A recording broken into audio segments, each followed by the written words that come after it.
Further responses? The member from London West.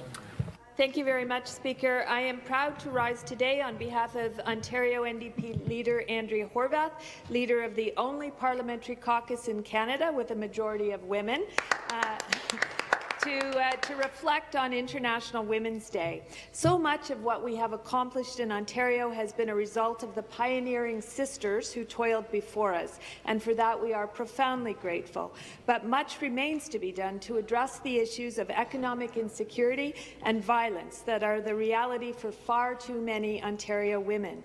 This year's theme for International Women's Day is Women in the Changing World of Work, a theme that is particularly relevant right now in our province.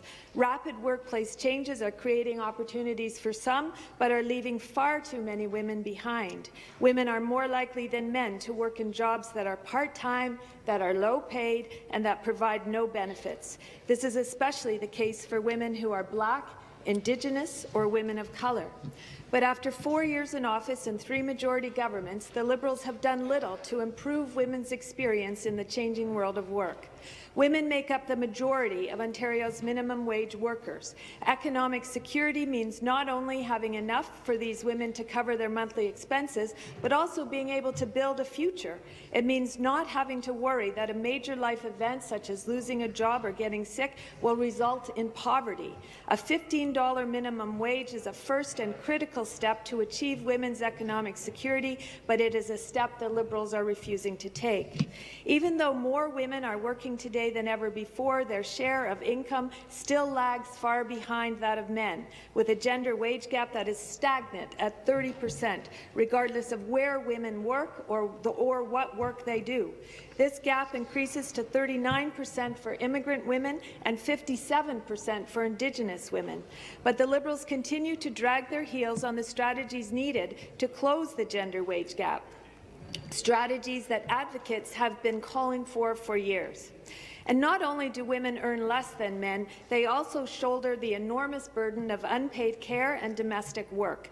Women are 20 times more likely than men to report that lack of access to childcare is a barrier to workforce entry.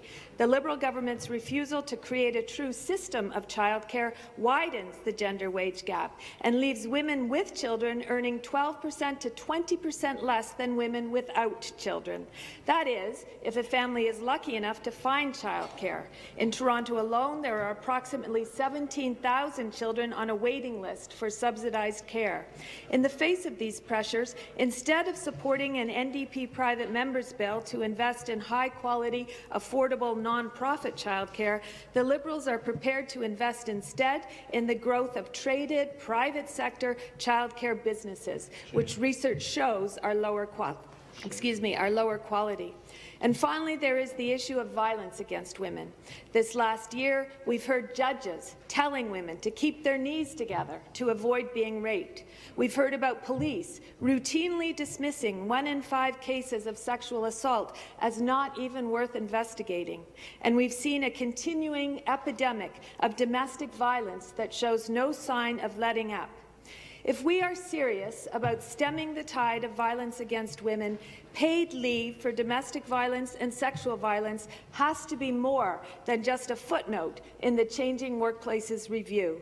Employment is a key pathway for women to leave an abusive relationship, and women who experience violence should not have to risk the loss of their job because of the violence they experienced. If there is one thing we can collectively do immediately to change the world of work for women for the better, it is providing this paid leave. Women should not have to choose between their job and their safety. The Liberal government has an opportunity to show leadership on this issue by moving my private member's bill, Bill 26, through committee now so that it can be passed into law in the province of Ontario. Speaker, gender inequality serves no one and costs everyone.